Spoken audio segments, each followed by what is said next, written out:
बघा मित्रांनो, यानंतरचा प्रश्न आहे 32वा की खालीलपैकी अचूक विधान कोणते ते ओळखायचं आपल्याला. तर इथे पहिलं जे दिलेलं आहे तर पहिलं आहे 43/46 ही एक परिमेय संख्या आहे, बरोबर आहे. आणि संख्या रेषो शून्याच्या डावीकडे येते. तर आपण जर संख्या रेषा बघितली, अशा प्रकारची संख्या रेषा असते. इथे मधात शून्य आणि उजवीकडे ह्या काय असतात, धनसंख्या असतात आणि डावीकडे ह्या ऋणसंख्या असतात. अशा प्रकारची आपली संख्या रेषा असते. तर संख्या रेषेवर पहिला जो पर्याय आहे की 43/40 ही जे परिमेय संख्या आहे, तर ही परिमेय संख्या रेषेवर शून्याच्या डावीकडे येते असं म्हणणं आहे त्यांचं. आता ही शून्याच्या डावीकडे नाही तर ही धनसंख्या असल्यामुळे शून्याच्या उजवीकडे येईल, म्हणून जो पहिला पर्याय आहे हा चुकीचा आहे. त्याच्यानंतर दुसरा जो पर्याय दिला आहे आपल्याला, तो दुसरा पर्याय इथं सांगतो आपल्याला की -17/19 ही जी संख्या आहे, परिमेय संख्या रेषेवर शून्याच्या डावीकडे येते. पहा, शून्याच्या डावीकडे म्हणजे ऋण, बरोबर. आता ही काय झाली, -17 - 19 अशी संख्या आहे. आणि -17 आणि -19 याला जर आपण सोडवलं तर काय येते, हे ऋण काय होतात धनमध्ये, म्हणजे कॅन्सल होऊन 17/19 अशी संख्या आहे, अशी परिमेय संख्या आहे. आणि ही कुठे येते, तर ही संख्या रेषेवर 17/19 ही संख्या रेषेवर उजव्या बाजूला येते. आणि आपल्याला पर्यायामध्ये सांगितलं की ही शून्याच्या कुणीकडे येते, डावीकडे येते, म्हणून हा पण जो पर्याय हा चुकीचा आहे. त्याच्यानंतरचा जो तिसरा पर्याय आहे, तो तिसरा पर्याय आपल्याला दिलेला आहे 27/29. काय दिलं आहे, तर 27/29 ही जी संख्या आहे, हा तिसरा पर्याय आहे. याच्या बाबतीत त्यांनी विधान केलं की ही परिमेय संख्या रेषेवर शून्याच्या डावीकडे येते. आता बघा, 27/29 ही परिमेय संख्या रेषेवर शून्याच्या काय सांगितलं इथं, उजवीकडे. तिसरा पर्याय जो आहे 27/29 ही संख्या शून्याच्या कुणीकडे येते, उजवीकडे येते असं सांगितलं आहे. तर तिसरा पर्याय हा बरोबर येणार, कारण ही धनसंख्या आहे 27/29 आणि ही या संख्या रेषेच्या शून्यापासून उजवीकडेच येणार. त्याच्यानंतरचा जो चौथा पर्याय आहे आपल्याकडे, तर चौथा पर्याय आपल्याकडे दिलेला आहे -8/3 आणि दुसरी काय दिली संख्या, तर 3/7. या संख्या रेषा एकाच बाजूला येतात. आता बघा, कधीच ऋणसंख्या आणि धनसंख्या या संख्या रेषेच्या एकाच बाजूला येणार नाहीत. शून्याच्या डावीकडे ऋणसंख्या आणि शून्याच्या उजवीकडे ह्या धनसंख्या येत असतात. म्हणजे आपल्या या 4 पर्यायापैकी जो आपला योग्य पर्याय आहे तो कोणता आहे, तर तो आहे आपला हा तिसऱ्या क्रमांकाचा पर्याय. हा तिसऱ्या क्रमांकाचा पर्याय आपला काय असेल, योग्य असेल की 27/29 ही परिमेय संख्या रेषेवर शून्याच्या उजवीकडे येते. त्यानंतर 33वा प्रश्न बघूया. तर 33वा प्रश्न आपल्याला इथे सांगितलं आहे की एका शाळेतील इयत्ता 8वीच्या, एक शाळा आहे आणि शाळेत इयत्ता 8वीच्या मुलांची संख्या मुलींच्या संख्येच्या दुपटीपेक्षा 10ने कमी आहे. त्या वर्गातील एकूण विद्यार्थी संख्या 71 असेल तर मुलांची संख्या किती. आता बघा, एक शाळेत 8वीचा वर्ग आहे आणि 8वीच्या वर्गातील मुलांची जी संख्या आहे ती मुलींच्या संख्येच्या दुपटीपेक्षा 10ने कमी. बघा, आता मुलींची जी संख्या आहे ती आपण इथे x मानू शकतो, बरोबर. आता मुलांची जी संख्या आहे, तर मुलांची संख्येसाठी त्यांनी विधान काय केलं आहे की मुलांची जी संख्या आहे ही मुलींच्या संख्येच्या दुपटीपेक्षा 10ने कमी आहे, बरोबर. तर मुलांची संख्या जर बघितली आपण, मुलांची संख्या, तर मुलींची संख्या म्हणजे x, त्याची दुप्पट आणि त्या दुपटीपेक्षा 10ने कमी आहे. ही झाली मुलीची संख्या, आपण x मानली. आणि मुलांची संख्या विधान आपल्याला काय सांगितलं की मुलींच्या संख्येच्या दुपटीपेक्षा 10ने कमी आहे, बरोबर. त्यानंतर त्यांनी सांगितलं की त्या वर्गातील एकूण विद्यार्थी संख्या किती असेल 71. साहजिक आहे, एक वर्ग आहे आणि वर्गात मुलं आणि मुली मिळून वर्गाची संख्या असेल. तर मुलींची आणि मुलांची संख्या जेव्हा आपण बेरीज करतो तर तेव्हा किती येते एकूण, तर एकूण 71 संख्या आहे असं सांगितलं त्यांनी. तर मग आपल्याला x म्हणजे मुलींची संख्या घेतली मी अधिक मुलांची संख्या किती आहे तर 2x - 10, बरोबर. तर अशा प्रकारे आपल्याला बरोबर 71 असेल. तर आपल्याला उत्तर काढायचं आहे. काय काढायचं आहे तर आपल्याला कोणाची संख्या काढायची, मुलींची संख्या नाही, म्हणजे एक्सची किंमत न काढता आपल्याला मुलांची संख्या म्हणजे 2x - 10 याची किंमत काढायची आहे. तर सोडूयात आपण याला. आता आपण याचं समीकरण तयार केलेलं आहे, याला सोडूयात. x अधिक 2x - 10 बरोबर 71, बरोबर. म्हणून म्हणता येईल आपल्याला की 2x आणि x म्हणजे 3x आणि 71 हे -10 इकडे आल्यावर काय होतील अधिकचे 10, म्हणजेच 3x बरोबर आपल्या इकडे येईल 81. 71 आणि 10 81. आता हे 3 इकडे गुणाकारात आहेत, इकडे गेल्यावर कशात जातील तर भागाकारात. 81/3 समोर सोडूयात. x बरोबर आता इथे भाग देता येते आपल्याला. 3 दोन्ही 6 आणि 3 7 21, बरोबर. 3 आपण 81ला भाग दिला तर कितीचा भाग बसला 27चा भाग बसला. आता इथे जर आपल्याला मुलींची संख्या जर विचारली असती ती x होती आणि xची किंमत किती आली आपल्याकडे 27 आली, परंतु आपल्याला इथं कोणाची संख्या विचारली, मुलांची संख्या विचारलेली आहे. तर मुलांची संख्या काढण्यासाठी आपण याच्यामध्ये xची व्हॅल्यू पुटअप करू, बरोबर. तर बघा याला सोडवत असताना xची किंमत आपल्या इकडे किती आली 27, म्हणून 2 गुणिले xची किंमत 27 - 10. आता ही जर पदावली सोडवली आपण तर पहा 7 दोन्ही 14 शील 4 हाताला 1 2 दोन्ही 4 आणि 1 म्हणजे 5. 54 -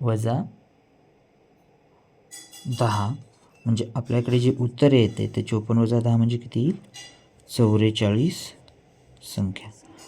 पहा तर इथे जी मुलांची संख्या आहे तर मुलांची संख्या किती असेल 44 एवढी असेल. मुलींची संख्या जर विचारली असती तर 27.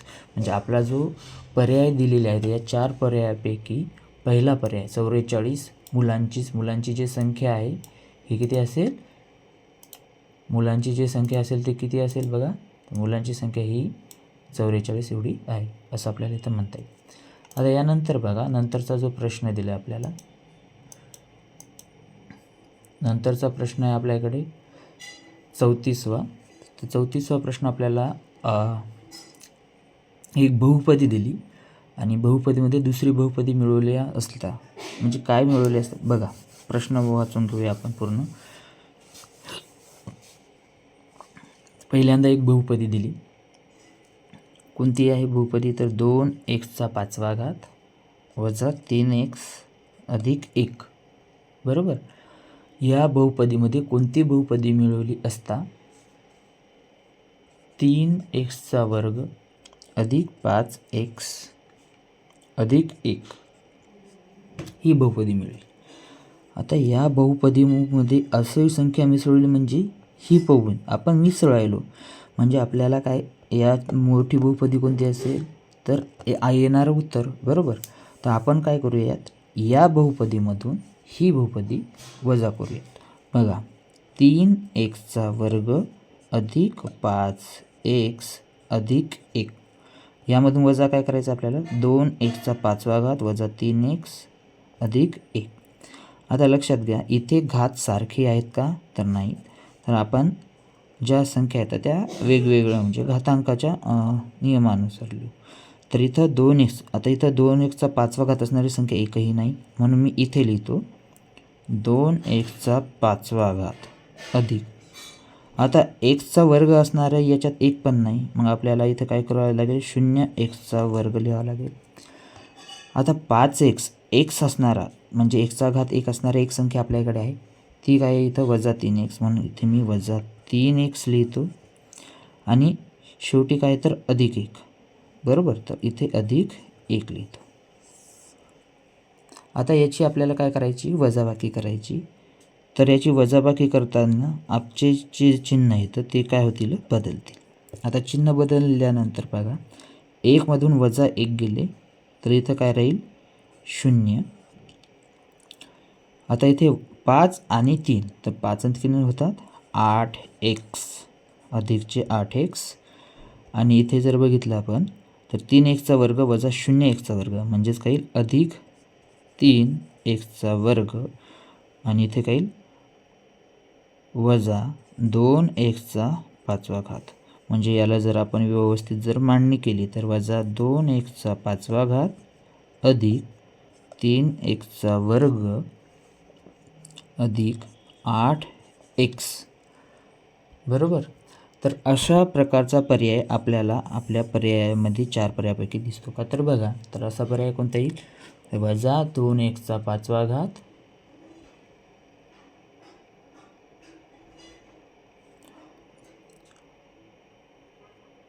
बघा याच्यात आपल्यासारखे दिलेत, फक्त थोडीशी त्यांनी मांडणी हे केली.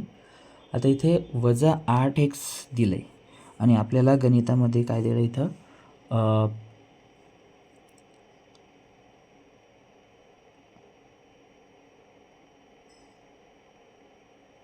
5x दिला होता, बरोबर. तर हा 5x बरोबर आहे. इथे पर्यायामध्ये थोडीशी अडचण आहे. तो पर्यायामध्ये अडचण काय आली, तर 8x हा काय दाखवला आपल्याकडे, ऋण दाखवला, परंतु तो वास्तविकता काय आहे, धन असायला पाहिजे. म्हणजे जिथे वजा 2x अधिक 3x अधिक 8x, म्हणजे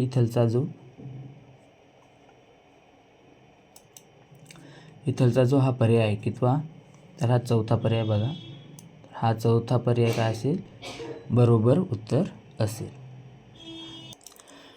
तर इथलचं हे जे गणित आहे, चौथा पर्याय हा बरोबर आहे. फक्त यामध्ये काय दिलं आहे, तर वजा 8x नसून हे काय आहे, तर अधिकचे 8x आहेत असं आपल्याला इथं म्हणता येईल. त्यानंतरचा जो 35वा प्रश्न आहे तो बघूयात आपण. 35वा प्रश्न आपल्याला काय दिला आहे, तर एका पिशवीत काही गोळ्या आहेत, त्या गोळ्या 12 मुलांना प्रत्येकी सारख्या वाटल्यास. आता पहा काय केलं आहे आपण, तर एका पिशवीत काही गोळ्या आहेत, बरोबर. एक पिशवी आहे आणि त्याच्यात काय आहेत, काही टॉफी म्हणजे किंवा गोळ्या आहेत. या गोळ्या 12 मुलांना प्रत्येकी सारख्या वाटल्या. 12 मुले आहेत, 12 मुलांना काय आहेत, सारख्याच वाटल्या. आता म्हणजे कोणाला 2 किंवा कोणाला 3 अशा नाही तर समप्रमाणात वाटल्या. 8 गोळ्या उरतात, बरोबर. तर पिशवीत कमीत कमी किती गोळ्या असतील. आता बघा, हा जो प्रश्न आहे हा पर्यायावरून जे पर्याय दिले तर त्याच्यावरून सोडवण्याचा प्रश्न आहे. तर इथे पर्याय पहिला जो दिलेला आहे आपल्याला, पहिला पर्याय हा 30 दिला आहे. दुसरा जो पर्याय दिला आहे तर दुसरा पर्याय आपल्याकडे 28 आहे. त्यानंतर तिसरा जो पर्याय दिला तर हा 80 आहे. आणि चौथा जो पर्याय दिला तर चौथा हा काय दिला आहे, तर 84. आता साहजिक आहे, मुलं 12 आहेत, 12 मुलांना सारख्या गोळ्या दिल्यानंतर, बरोबर, 12ही मुलांना काय दिल्या, आता सारख्याच गोळ्या दिल्यानंतर किती उरतात, म्हणजे 12 गुणिले x गोळ्या दिल्या आणि त्याच्यातून किती वजावट करावं लागेल आपल्याला, 8 गोळ्यांची वजावट केली तर येणारी संख्या आपल्याला ओळखायची, बरोबर. म्हणजे 12 मुलांना एवढ्या गोळ्या देऊन, आता पहा त्या संख्येतून आपल्याला काय करावं लागतील, 8 आपल्याला वजा करावं लागतील. दिलेली जी संख्या, आता हे पर्याय काय दिले, तर पहिल्यांदा 30 दिला, बरोबर. तर 30 वजा 8 केलं, 30 वजा 8 केलं, प्रत्येक 30 वजा 8 केलं तर उत्तर आपल्याकडे येते 32. आणि 32 ही 12नं भाग जाणारी संख्या नाही. तर कारण 12 दोन्ही 24, 12 त्रिक 36, 32 येत नाहीत, म्हणून पहिला पर्याय हा आपला असेल का, नाही. त्याच्यानंतर दुसरा पर्याय पाहू आपण. दुसरा पर्याय आपल्याला 28 आहे. तर 28साठी 28 वजा 8 बरोबर किती येते 20. या 20 या संख्येला 12 भाग जातो का निशेष? तर नाही. 12 एक 12, 12 दोन्ही 24, म्हणजे 20ला जातो का? तर नाही. दुसरा पर्याय पण येणार नाही. तिसरा पर्याय बघूयात. तर तिसरा पर्याय आहे आपल्याकडे 80. 80मधून जर 8 गेले तर किती येतात? 72 म्हणजे 72. तर इथं 72ला नक्कीच भाग जातो. 12 गुणिले 6 म्हणजे 12 सकम 72 होतात. बरोबर. याला निशेष भाग जातो, परंतु आपल्याला चौथा पण पर्याय पाहावा लागेल. आता पहा, सर्वात कमी संख्या जी आहे, कमीत कमी विचारली, जास्तीत जास्त विचारली का? नाही. तर कमीत कमीत असल्यामुळं या दोन पर्यायापैकी जर आपण विचार केला तर 84 हा मोठा आहे आणि 80 हा कमी, आणि कमीत कमी विचारलं त्याच्यामुळे 80च हे उत्तर असेल. तरी पण आपण 84 जे चौथा पर्याय आहे त्याची आपण तपासणी करूया. पहा, 84 वजा 8. आता 84मधून 8 गेले तर किती उरतात? 78. सॉरी, एक मिनिट, 76. तर 76 केल्यानंतर याला 12ने भाग जातो का? पहा, तर 12 सकम 72 आणि 12 साती 84. तर 76ला भाग जात नाही 12ने, त्याच्यामुळे हे पण उत्तर असेल का? नाही. तर यामध्ये आपला जो पर्याय येईल, योग्य पर्याय येईल, हा कितवा असेल? 80 क्रमांक, म्हणजे 80 पर्याय असेल आणि याचं पर्याय क्रमांक 3 हे उत्तर असेल. त्यानंतर बघा 36वा प्रश्न. 36वा प्रश्न काय विचारतोय बघा. 25 सेमी बाजू असलेल्या सम्मुख किती दिली? 25 सेमी बाजू असलेल्या समभुज चौकोनाच्या एका कर्णाची लांबी 14 सेमी असल्यास दुसऱ्या कर्णाची लांबी किती असेल? किती सांगितले तुम्हाला? एक समभुज चौकोन घेतला, बरोबर. एक काय घेतला आहे तर असा समभुज चौकोन घेतला, ज्याच्या समभुज चौकोन म्हणजेच काय? तर ज्याच्या चारही बाजू कशा असतील? सारख्या असतील.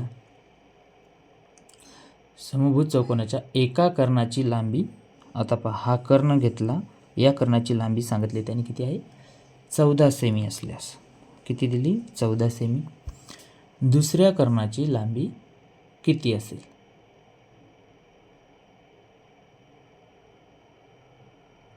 एका कर्णाची लांबी किती दिली? 14, आणि या दुसऱ्या कर्णाची तुम्हाला लांबी काढायची आहे.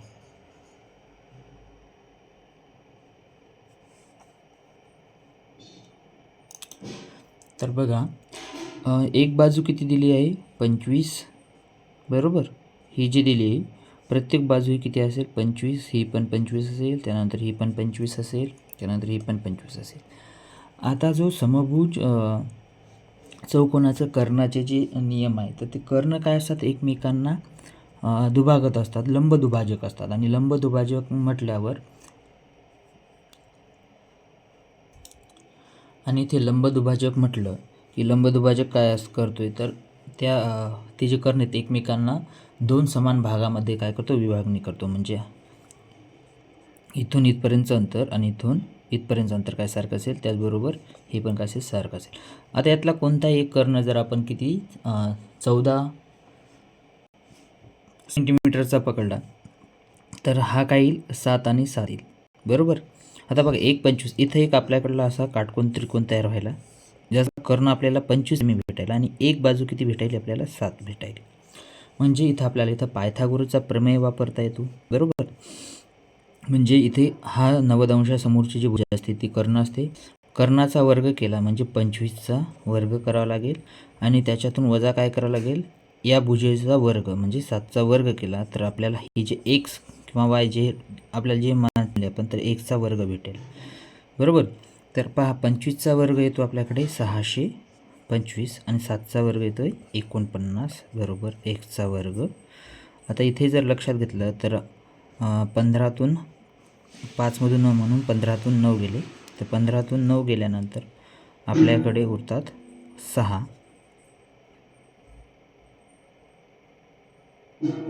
बरोबर. आणि 11तून 4 गेले, तर 11तून 4 गेल्यावर आपल्याकडे 7 उरतात, तर 576, बरोबर एक्सचा वर्ग. आणि इथे 576 म्हणजेच काय? तर 576 म्हणजेच हा काय तर 24चा वर्ग आहे. 24चा वर्ग बरोबर 1चा वर्ग म्हणजे एक्सची किंमत किती येईल आपल्याकडे 24 येईल बरोबर. परंतु आता एक्सची किंमत ही आपल्याकडे आली 24 म्हणजे यातल्या अर्ध्या भागाची किंमत आली आपल्याला. हे जो अर्धा भाग आहे याची किंमत किती आली 24. तर पूर्ण आपल्याला कर्ण काढायचा जर असेल तर याची दुप्पट करावं लागेल बरोबर. म्हणजे पूर्ण कर्ण काढायचं म्हणजे 2x म्हणजेच तर 2 गुणिले 24 याची दुप्पट केली आपण तर उत्तर आपल्याकडे किती येईल 4 दोन्ही 8 आणि 2 दोन्ही 4 48 सेंटीमीटर. तर अशा प्रकारे आपण हे गणित सोडवलेलं आहे की 48 सेंटीमीटर हे काय असेल राहिलेल्या कर्णाची लांबी असेल. अशा प्रकारे आपल्याला ज्या बेसिक कन्सेप्ट वापरून काय करता येईल तर गणित सोडवता येईल.